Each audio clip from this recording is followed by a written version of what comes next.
How's it going, everyone? So today we are going to look at how to make this very cool looking rusted metal material inside of Blender. We'll be using Blender 3.0 and this is going to be a completely procedural material. So let's get into it. So starting off, here I have a new Blender scene. I just added a camera and few lights. You can see and just added virtual material to this flow. We'll start off by adding Shift A UV sphere. It increase up the subdivisions here, maybe about 64. I'm gonna go right click, shade smooth, and we're directly going to get into the materials tab, create new material. Let's name it rusted gold material. Now we're gonna go into the shading viewport. Here we're gonna start our shading.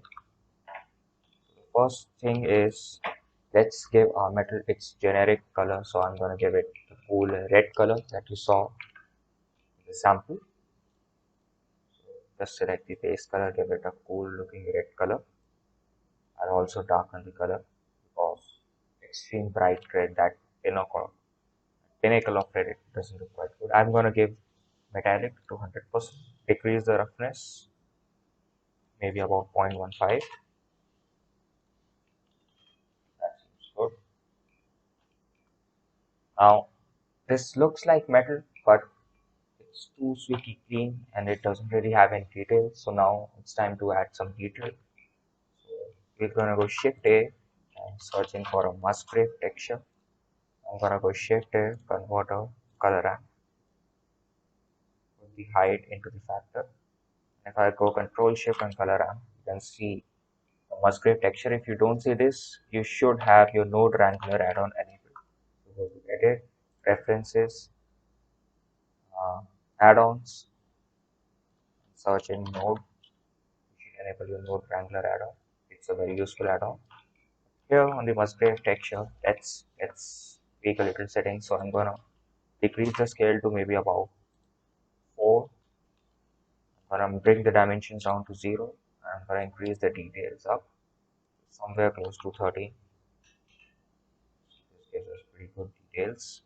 And because we want the bump to be looking a little bit extruded from the surface, so we're gonna drag the black, the color ramp of it here, and we're gonna speak over the whites right within the black. So it's gonna give us that sharp looking bump.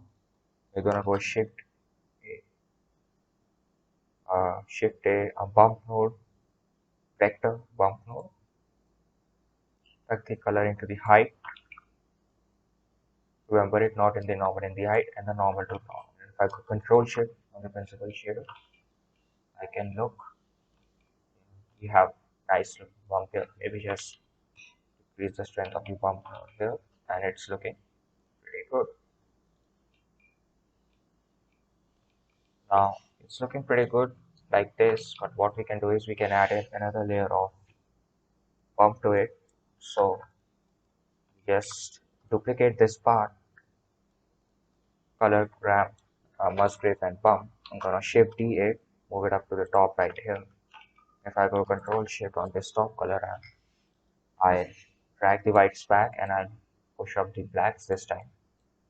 I'll also offset the values of the musgrave.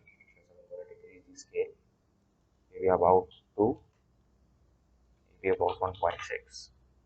I'm going to decrease the details as well to 10. Right, that should remain same. The height can also be decreased to about 2.26.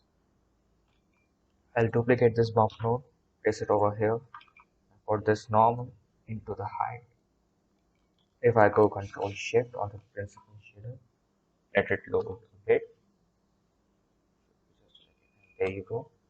Now we have two details. One a minor detail, another one a major detail.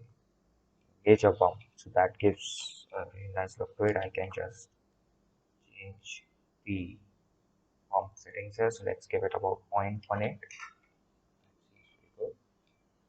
So that's it for our red generic metal material. Now comes the fun part. Now it's the time to add in the rusty, grayish, old, sluggish material. So for that, I'm going to duplicate this entire node setup here, including the principal shaders. So Shift D8, I'm gonna bring it down.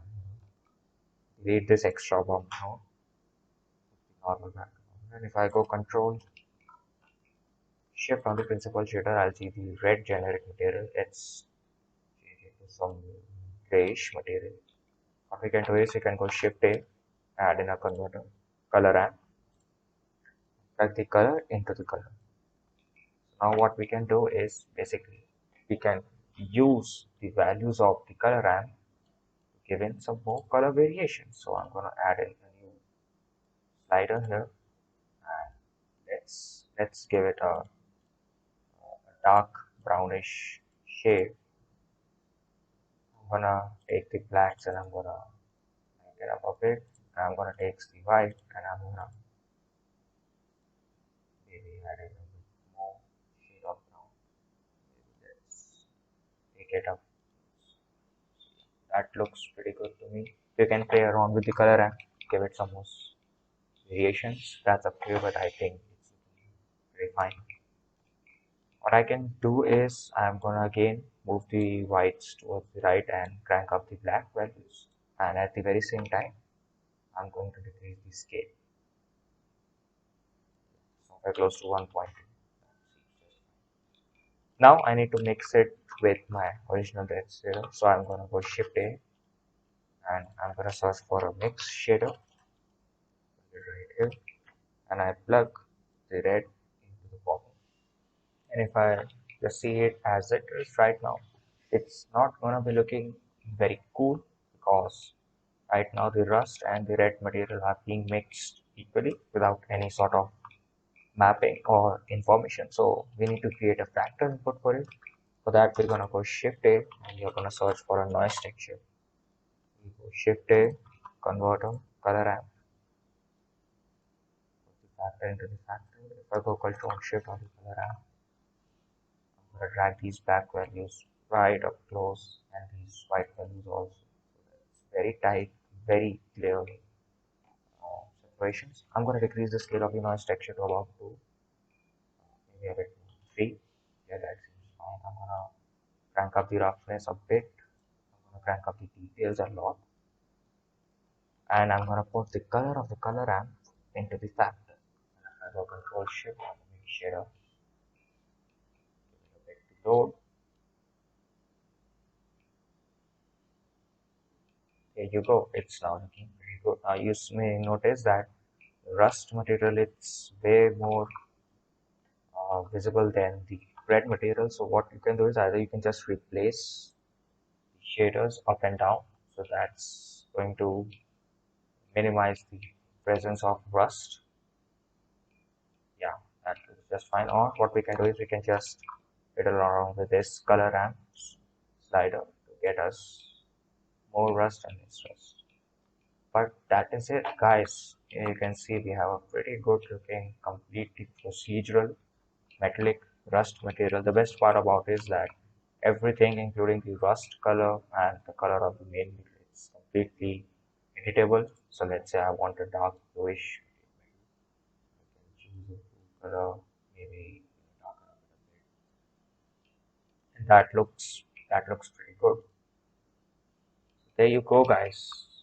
To render it, this material is good for both EV and cycles. I hope you enjoyed the video. Do like the video if you enjoyed it and learned something new. Make sure you subscribe to the channel. Thanks for watching. See you in the next one.